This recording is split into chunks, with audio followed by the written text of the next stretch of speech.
notre prédication sur la seconde venue du Seigneur. Donc, le prophète Moïse aussi avait parlé de la première venue du Seigneur Jésus-Christ qui allait venir comme étant le Fils de l'homme. Et selon lui, il avait dit au peuple d'Israël que lorsque le Seigneur viendra, il sera prophète.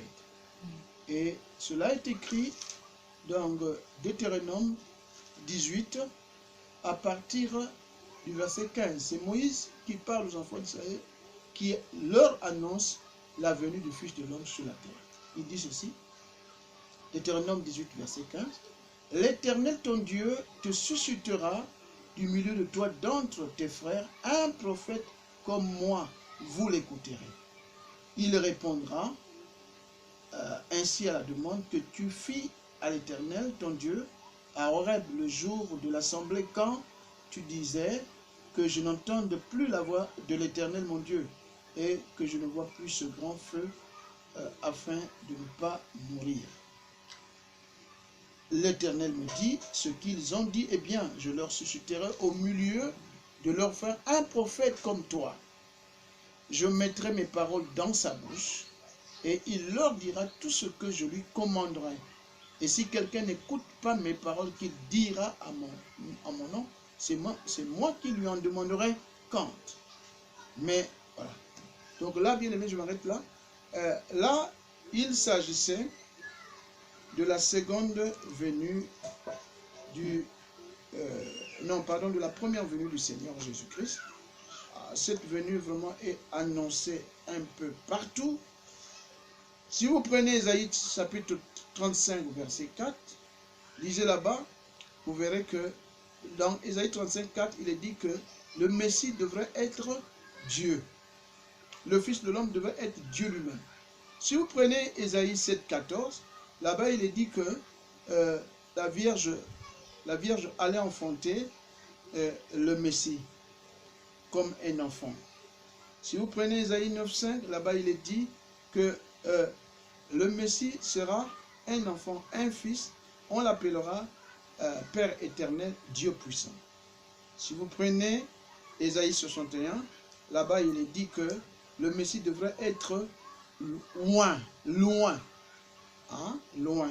Il devrait être loin. Parce que si nous pouvons lire un peu pour que quelqu'un qui veut comprendre, si nous prenons Ésaïe 61, là-bas il est dit que le Messie devrait être loin. Voilà. Parce que le mot loin signifie Messie. C'est cela bien aimé. Ésaïe 61, 1 à 2, il est écrit « L'Esprit du Seigneur l'Éternel est sur moi. » Cette prophétie concerne la première venue du Fils de l'homme comme étant loin. Voilà. Dieu en chair, mais loin pour apporter. Parce que pour apporter le message, un homme de Dieu doit être loin. Mais ici, le mot loin ici s'applique à Dieu lui-même manifesté dans une chair humaine comme étant le Fils de l'homme. L'Esprit du Seigneur éternel est sur moi, car l'Éternel m'a oint pour porter des bonnes nouvelles aux malheureux. Il m'a envoyé pour guérir ceux qui ont le cœur brisé, pour proclamer aux captifs la liberté et aux prisonniers la délivrance, pour publier une année de grâce de l'Éternel et un jour de vengeance de notre Dieu, pour consoler tous les affligés. Voilà. Bien aimé, c'était cela. Ça, c'est toujours Ésaïe. Voyez-vous cela? Alors, c'est ça. Et quand le Seigneur est venu, lors de sa première venue, qu'est-ce qui s'est passé? En tout cas, le peuple d'Israël n'avait pas su lire. Lorsque le Seigneur était en train d'interpréter les prophéties qui allaient montrer au peuple de l'Est Israël que celui qui est devant vous, c'est le Fils de l'homme. En tout cas, c'était comme des illettrés, ils étaient aveuglés. Et ils l'ont rejeté, ils l'ont crucifié. C'est vraiment malheureux. Et ce que l'Église a fait, les croyants du message l'ont fait, toutes les dénominations, tous les faux prophètes et les faux Christ, vraiment ont vu le Fils de l'homme manifesté dans la chair de lui-même, mais ils l'ont rejeté et l'ont crucifié. Et aujourd'hui, moi aussi, Joseph Mouyabi, je peux dire, j'accuse cette génération d'avoir crucifié le Seigneur Jésus-Christ pour la seconde fois. Ils le crucifient dans leur assemblée, ils le crucifient dans les prédications. Ils en font un objet de débat, de polémiques, de critiques. Les gens qui injurient les autres, ils s'outragent en Dieu. Oh, que Dieu vienne en aide à son peuple. Voilà, bien aimé. Alors, quels sont les signes surnaturels que le Seigneur allait accomplir pour manifester sa première venue aux gens de l'Est? Quels sont les signes surnaturels que le Seigneur allait manifester aux gens de l'Est? Parce que dans la Bible, on nous dit que la première venue, il était venu à l'Est. La seconde venue, il allait venir à l'Ouest. Voilà. Donc, vous voyez bien que il y a deux points cardinaux. L'Est, c'est Israël, c'est l'Asie. L'Ouest, c'est les États-Unis. C'est le Fils de l'homme. Voyez-vous cela, bien aimé? Voilà. Alors, mais comment le reconnaître? Quand le Seigneur a travaillé en tant que Fils de l'homme, il y avait eu dans son ministère le premier poule, deuxième poule et troisième poule. Premier poule, il avait manifesté un puissant don de guérison qu'aucun homme n'avait pas pu accomplir avant lui. Il était le seul à manifester ce puissant don. Ça, c'est le Fils de l'homme lors de sa première venue, se manifestant aux gens de l'Est. Deuxième poule, la prophétie et le discernement des esprits. Hein? Voilà. Le troisième poule, c'était l'ouverture de la parole. Vous voyez, quand le Seigneur manifeste le premier et le deuxième poule, les gens sont d'accord avec lui. Maintenant, lorsqu'il prend le troisième poule, là, il commence vraiment à présenter la parole, le message de l'heure. C'est là où les gens s'éloignent de lui, commencent à l'insulter, commencent à blasphémer contre lui. C'est la même chose, vous voyez, qu'il est venu faire dans notre génération. Et quand le Seigneur arrive au troisième poule, c'est là où nous découvrons les faux prophètes et les faux Christ, parce qu'ils n'acceptent jamais le message de leur temps. Le premier poule, ça n'importe qui peut l'accepter. Deuxième poule, parce que le deuxième poule, c'est la prophétie et le discernement. Ça vraiment bien aimé, vous ne trouverez pas tellement les gens qui sont contre cela. Nous allons prendre par exemple le premier poule, le Seigneur Jésus-Christ, lorsque, en tant que Fils de l'homme, comment avait-il manifesté le premier poule? Prenons l'évangile selon Marc.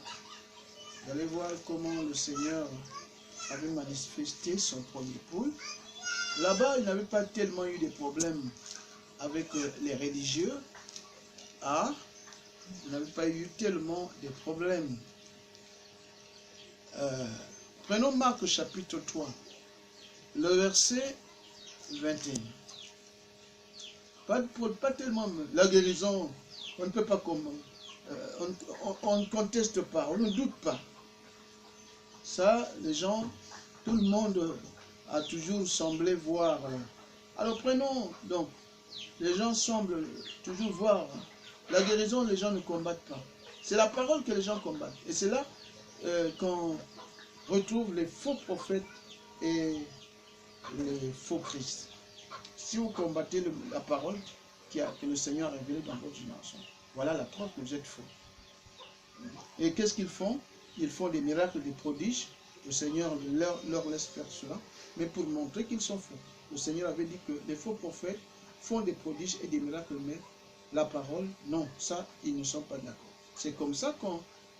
donc, il faut toujours un troisième poule. Avec le premier et le deuxième poule, non, bien aimé, on ne peut pas reconnaître un faux prophète. Parce que ça, on peut imiter. Prophétiser, n'importe qui peut imiter. Même le diable lui-même, les sorciers, les sirènes, les magiciens, peuvent prophétiser, peuvent tenter d'imiter la guérison. Mais pour ce qui est de prononcer exactement la parole de Dieu à 100%, là non. Là non. Ils peuvent prendre un peu, mais vous allez voir que ils vont ajouter et rétroger finalement. Ils seront reconnus qu'ils sont des faux prophètes et des faux Christ. Hein, bien aimé? Je vais lire ici Marc 3, de 21 Marc 3, Marc 3, qu'est-ce que je vais vous lire ici. Marc 3,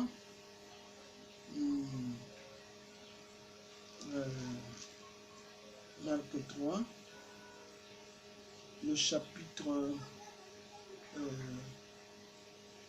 Marc 3, je vais vous lire là où le Seigneur était en train de manifester sa puissance. Voilà. Voilà. Prenons ici, prenons Marc 2. Le Seigneur se rend à Capernaum. Marc 2, 21, Évangile selon Marc, chapitre 2, verset 21.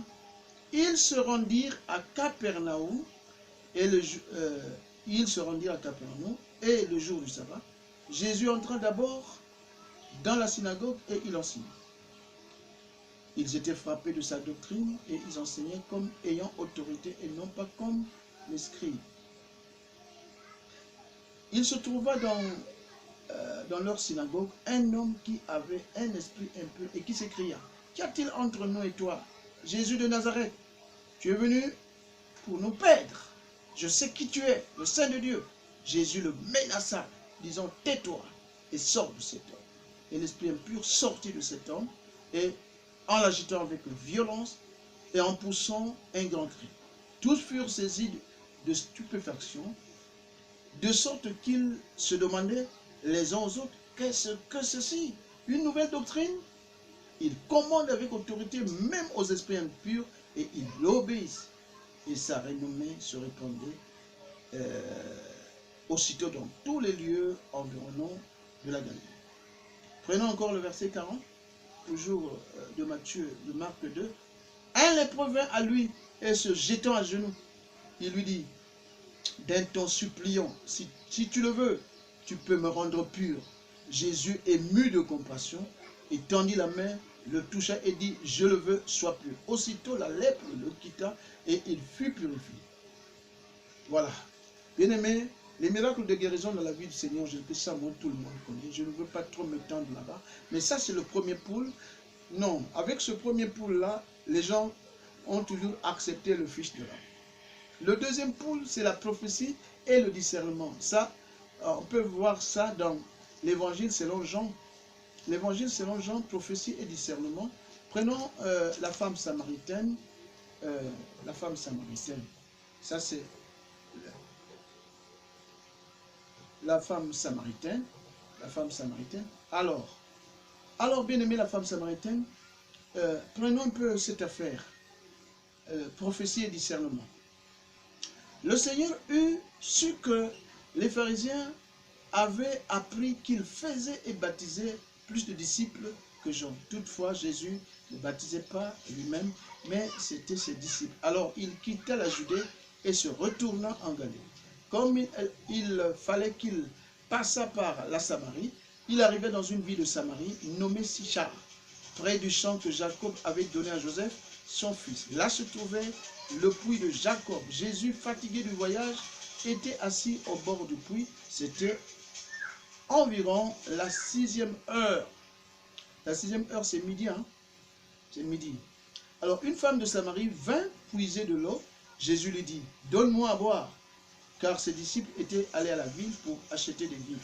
La femme samaritaine lui dit: comment toi qui es juif, me demandes-tu à boire? À moi qui suis une femme samaritaine.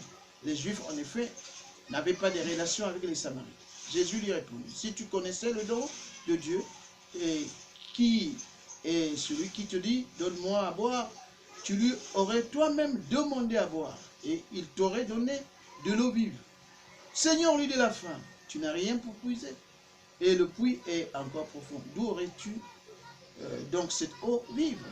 Es-tu plus grand que notre père Jacob, qui nous a donné ce puits, et qui en a bu lui-même, ainsi que ses fils et ses troupeaux? Jésus lui répondit: quiconque boit de cette eau aura encore soif.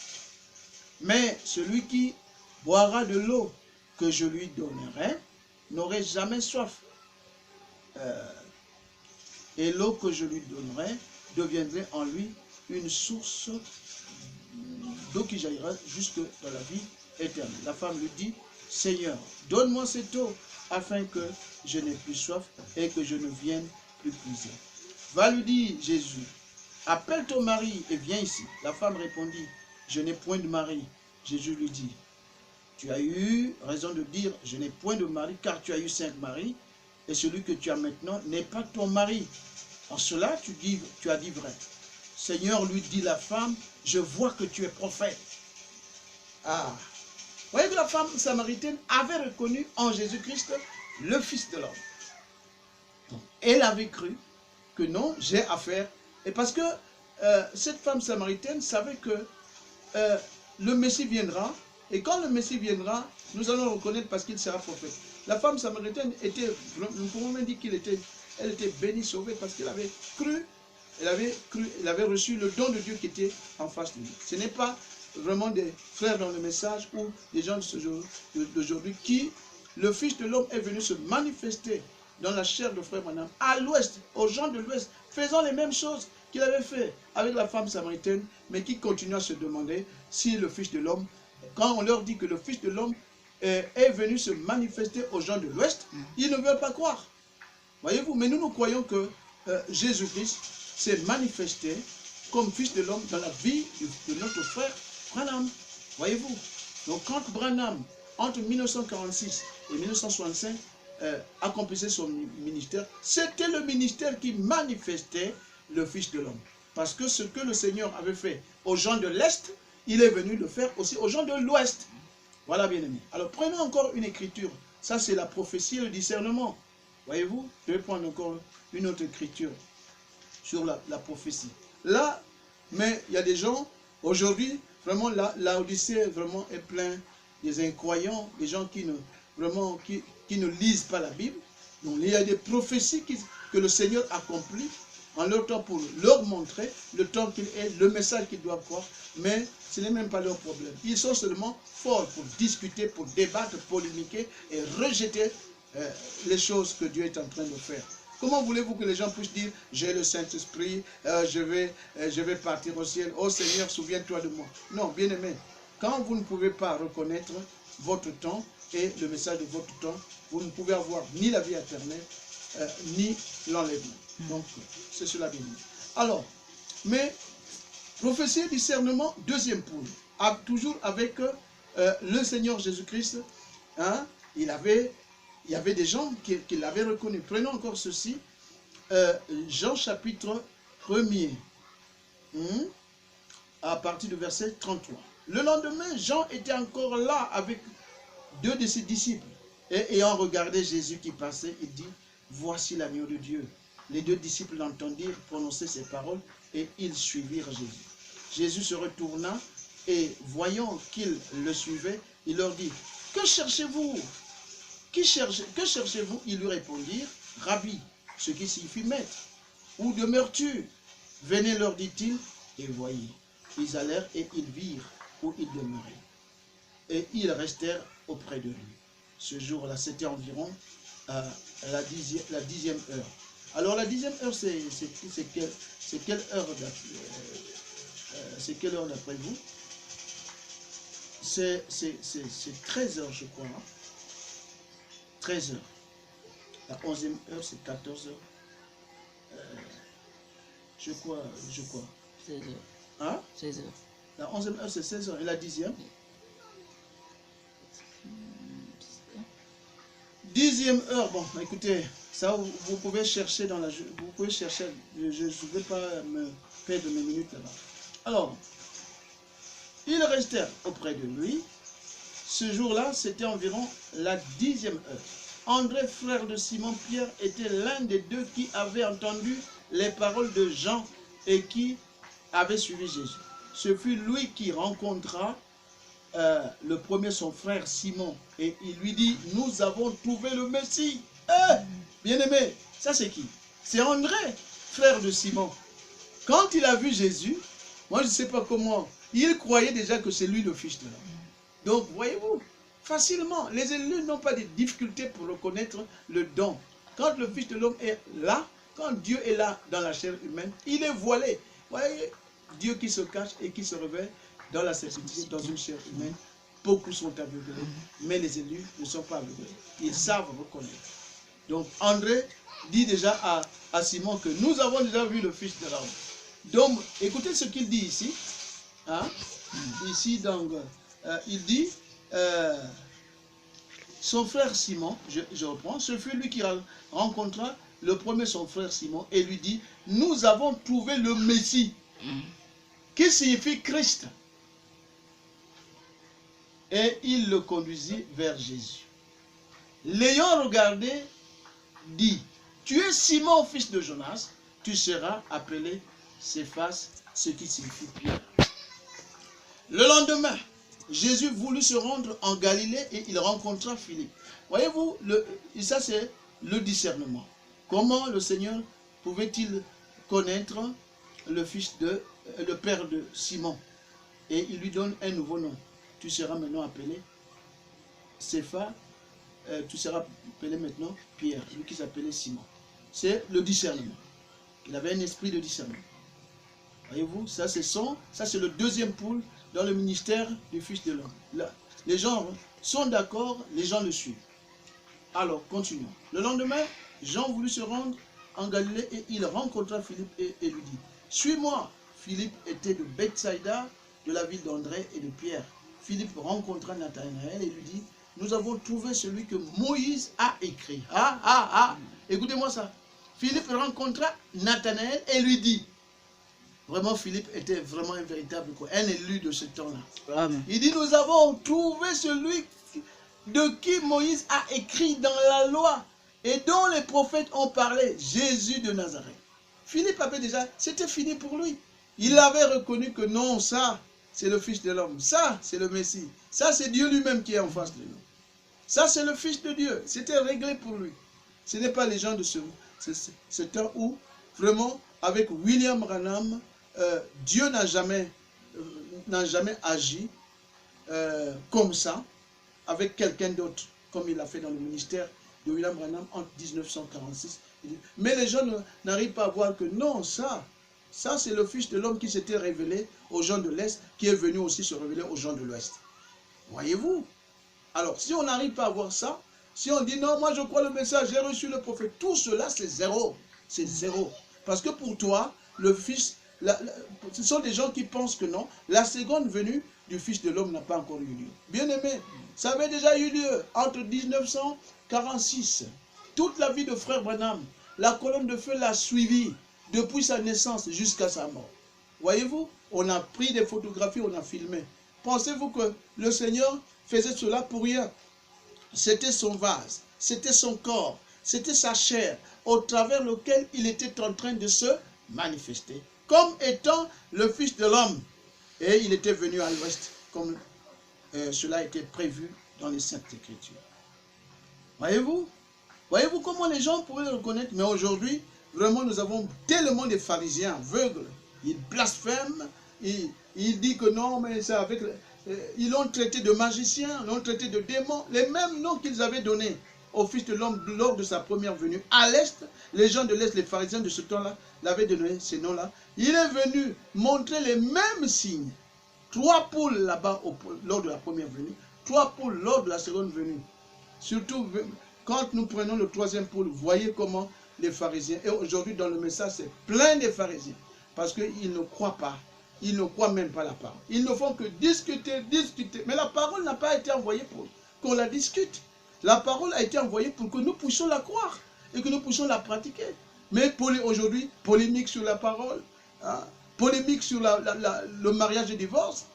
Hein, le prophète parle là, on voit que c'est Dieu qui parle par le prophète, mais les gens discutent et mettent cela de côté. Ils vont prendre les coutumes et les traditions. Pharisiens modernes, pharisiens du temps de la fin. Il y en a plein encore dans le message.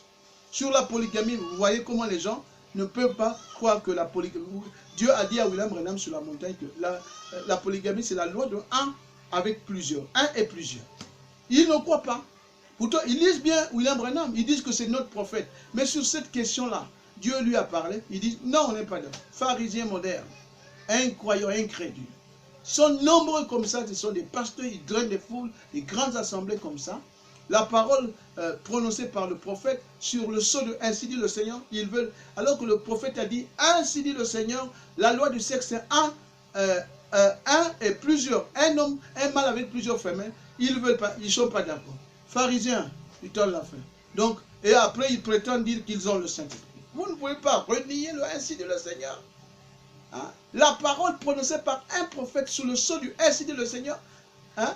Confirmée par l'écriture, confirmée par la colonne de feu, et vous dites que j'ai le Saint-Esprit. Non, bien aimé, vous n'en avez pas. Vous devez encore chercher ce Saint-Esprit. Le Saint-Esprit ne peut pas renier la parole. Alors, bien aimé, c'est cela. C'est cela. Alors, vous comprenez là? Mais les élus n'ont pas des difficultés pour comprendre. Le Fils de l'homme est venu. Il s'est voilé dans la chair de William Branham. Il s'est caché en Branham. Depuis sa naissance là-bas, la colonne de feu était là. À 7 ans, le prophète William Branham a vu Jésus-Christ dans un buisson ardent comme Moïse. Il lui a parlé, il a dit, ne bois pas, ne fume pas. Parce que lorsque tu seras grand, tu auras une œuvre accomplie. Le 7 mai, plutôt le 11 juin 1933, à la rivière d'Oyo, pendant que William Branham baptisait, il faisait 14 heures, je ne sais pas, la 17e personne. Alors, la même colonne de feu est venue, visiblement, parler à William Branham. Il dit, comme Jean-Baptiste était envoyé comme précurseur de ma venue, je t'envoie comme précurseur de ma seconde venue. Et quand William Branham commence son ministère en 1946, après la Deuxième Guerre mondiale, bien aimé, c'était le Fils de l'homme qui était entré en œuvre. Et donc, le Fils de l'homme est venu à l'Ouest, se manifester aux gens de l'Ouest. Les gens de l'Ouest eux-mêmes aveuglés. Mais Joseph Mouyabi n'a pas été aveugle. Donc, si vous êtes aveugle, si vous ne pouvez pas aujourd'hui répéter avec moi que le Fils de l'homme est déjà venu. Donc, quand on dit Fils de l'homme, Dieu manifesté dans une chair humaine. Mais quelle chair? Dans quelle chair? Dans la chair de Branham. Dans quel corps? Dans le corps de Branham. Parce qu'on ne peut pas parler de Fils de l'homme ou de Fils de Dieu si vous n'avez pas Dieu en chair. Je dis bien que lorsque la chose s'applique à Dieu. Voyez-vous cela? Voilà. Donc, et le troisième poule, oh, c'est surtout là, bien-aimé. Oh, quand le Seigneur a manifesté le troisième poule, lorsqu'il a pris la parole, c'est là où on l'a rejeté. Hein? Donc, William Branham, lorsqu'il a pris le premier poule, pour manifester le Fils de l'homme, qui habitait en lui, qui agissait par lui. Tout le monde était d'accord avec lui. Les évangélistes, les théologiens, les grands, tout le monde. Vous pouvez dire, oui, c'est un prophète, c'est un évangéliste. Deuxième poule, il a prophétisé, il a discerné. Tout le monde était d'accord. Oh, Dieu nous a envoyé un prophète. Mais lorsqu'il a manifesté le troisième poule, c'est-à-dire que quand l'agneau est descendu du ciel, avec le livre scellé de 7 sceaux. Ce livre-là, que nous appelons le livre de la rédemption, nous appelons le livre de vie de l'agneau, il est venu pour briser les sceaux, ouvrir le livre, révéler chaque mystère que Dieu avait caché dans ce livre depuis la fondation du monde. Quand il a dit ça, quand il a révélé les sceaux, les mystères et les autres mystères tels que le livre, la sémence du serpent, que les apôtres ne connaissaient pas, le livre de Daniel, qui était scellé en 606 avant Jésus-Christ, le livre de l'Apocalypse, écrit par Jean au 1er siècle, scellé pour être révélé par le Fils de l'homme lors de sa seconde venue. Toutes ces choses-là, ces écrits-là, ces prophéties, ces visions-là, Dieu les avait scellés pour que le Fils de l'homme vienne manifester cela dans son troisième poule. Mais quand il a révéler ces choses. Non, non, non. C'est là où il a été rejeté. Il a dit non, non, non, non. Pour la guérison, nous sommes d'accord. Pour la prophétie, nous sommes d'accord. Pour le discernement, nous sommes d'accord. Mais pour concernant son message, nous disons qu'il est faux prophète. Oh. Bien aimé. Comment William Branham pouvait être un vrai prophète quand il a guéri, quand il a prophétisé, quand il a discerné, mais quand le message est sorti, alors comment? C'est là où ils ont dit faux prophète. Et bien aimé, le troisième pôle a toujours manifesté les faux prophètes et les faux Christ. C'est toujours ce pôle-là. Parce que pour avoir la vie éternelle, le salut, participer à l'enlèvement, alors vous devez croire le troisième pôle. Parce que quand le Seigneur est descendu pour briser les sceaux, il est venu pour révéler les mystères du livre. C'est là où le message est sorti dans sa totalité. Quand nous parlons du message du temps de la fin, c'est aussi mariage et divorce. Quand nous parlons du message du temps de la fin, c'est la révélation des 700. Quand nous parlons le message du temps de la fin, c'est la révélation des 700, c'est la révélation du livre. Quand on parle du livre de vie, la Bible, hein, bien aimé, c'est la Bible. Hein. Quand on dit le livre, là, peut-être vous ne savez pas, il s'agit de la Bible. Hein? Dans l'Ancien Testament, la parole de Dieu était toujours écrite sous forme de rouleau. Et voyez-vous, quand Jean a vu le livre, il était scellé de 700. Le rouleau était scellé. Et le Seigneur est venu pour briser les sceaux, ouvrir le livre, révéler tous les mystères. Aujourd'hui, il y a seulement 2 mystères qui n'ont pas été révélés. Le mystère des 7 tonnerres et le mystère du 7e sceau. Pourquoi? Mais parce que ces 2 mystères sont des mystères non écrits. Voyez-vous, le Seigneur n'avait pas permis que ces 2 mystères soient écrits parce qu'il voulait cacher cela pour lui-même. Voyez-vous, je pense que, chers auditeurs, vous qui êtes en train d'écouter Joseph Mouyabi, si vous croyez aussi comme moi, si vous croyez que ce témoignage que je mets à votre disposition, je suis en train de mettre à votre disposition ce que moi je crois, mais je pense que je ne suis pas le seul à croire. Je ne suis pas le seul élu. Si vous croyez comme moi, vraiment, veillez, manifestez, parlez, dites. Si vous êtes aussi contre cela, si pour vous le Fils de l'homme n'est pas encore venu, en tout cas, vous pouvez toujours intervenir. Vous avez mon numéro qui est là-bas, vous avez mon site qui est là-bas, vous pouvez toujours vraiment... Et si vous avez aussi des questions à poser, vous pouvez le faire. Bon, bien aimé, je vais lire des écritures, je ne sais pas si le caméraman va encore me permettre quelques minutes, pour vous montrer que le Seigneur Jésus avait prophétisé sa venue, et que son venue qui allait avoir lieu à l'ouest. Première venue à l'est, il se révèle comme Fils de l'homme aux gens de l'est, avec des signes surnaturels, miracles et prodiges. Deuxième venue, il est venu à l'ouest se manifester aux gens de l'ouest. Mais là-bas aussi à l'ouest, il a été rejeté. On l'a crucifié, lui et son message, il a été rejeté. Mais les élus ne passent jamais à côté de ce que Dieu fait dans leur temps. Alors, je vais vous montrer ici, lisons rapidement l'écriture. Luc 17, 22. Écoutez. Et il dit aux disciples, des jours viendront, ça c'est Jésus-Christ qui parle ici, en tant que Fils de l'homme. Il dit aux disciples, des jours viendront où vous désirerez voir l'un des jours du Fils de l'homme. Et vous ne le verrez point. Amen. On vous dira, il est ici, il est là. N'y allez pas, ne courez pas après. Car comme l'éclair resplendit et brille d'une extrémité du ciel à l'autre, ainsi sera le Fils de l'homme dans son jour. Vous pouvez lire jusqu'au verset 30 là-bas. Alors, ici, là, le Seigneur parle de l'un des jours du Fils de l'homme. Voyez-vous, les jours du Fils de l'homme, quand le Seigneur Jésus s'est voilé dans la personne de Branham, entre 1946 et 1965, alors, toute cette période-là, le Fils de l'homme était en train de se révéler aux gens de l'Ouest. L'Ouest, c'est les États-Unis là-bas. Le coucher, là où le soleil se couche. Vers le soir, la lumière paraîtra. Cette lumière-là, c'est la lumière du Fils de l'homme. Ce n'est pas une lumière naturelle. Ce ne sont pas les Écritures. C'est la lumière qui émane toujours du Fils de Jésus-Christ. Lorsqu'il est assis sur le trône, il est toujours un feu là.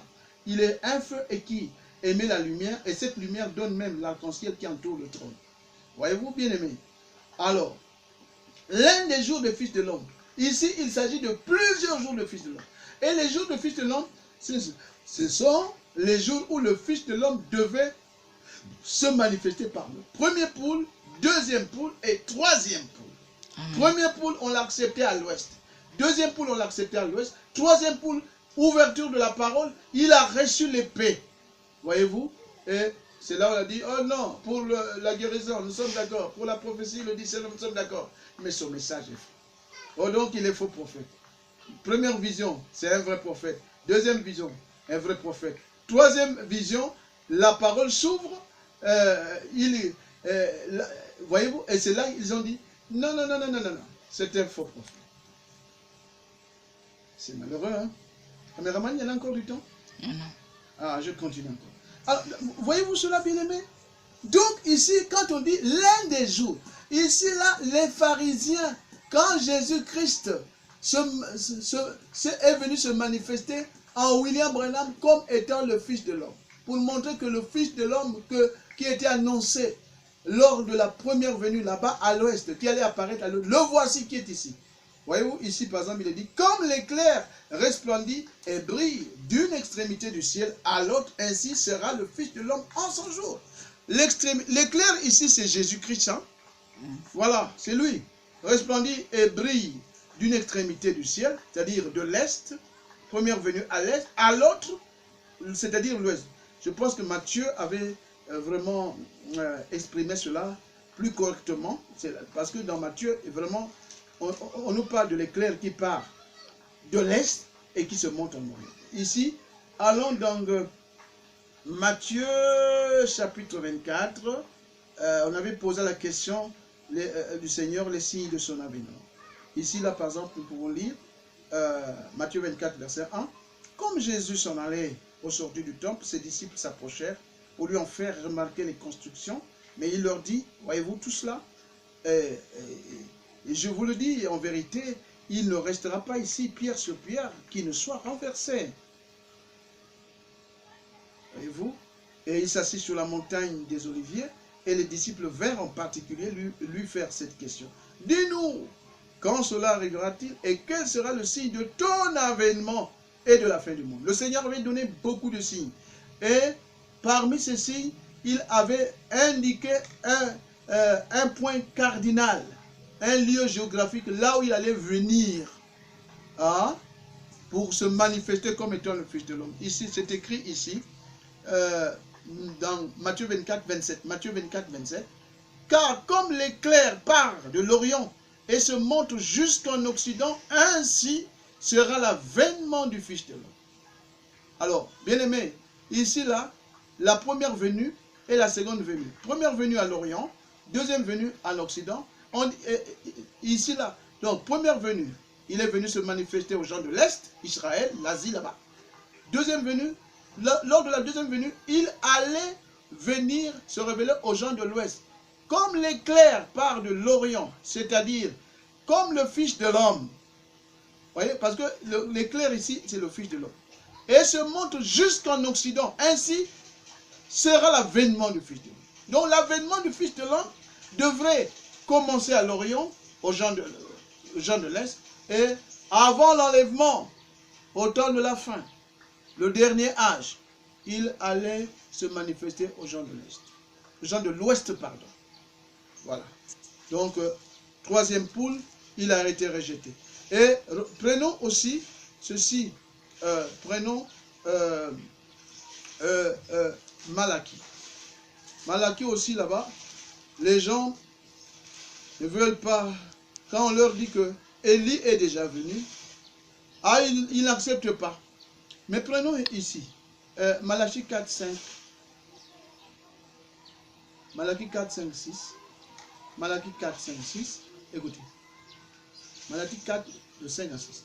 Voici, je vous enverrai Élie le prophète, avant que le jour de l'Éternel arrive, ce jour grand et redoutable. Il ramènera les cœurs des pères à leurs enfants. Ça, c'est Jean-Baptiste, parce que lui, il avait travaillé avec le ministère Élie. Et les cœurs des enfants à leur père, de peur que je ne vienne frapper le pays d'interdit. L'Élie qui est venu ramener les cœurs des enfants à leur père, c'est William Marion Branham. Voyez-vous? Et ici, là aussi, les gens disent, non, c'est Jean-Baptiste. Pourquoi vous dites que c'est William Marion Branham? Mais Jean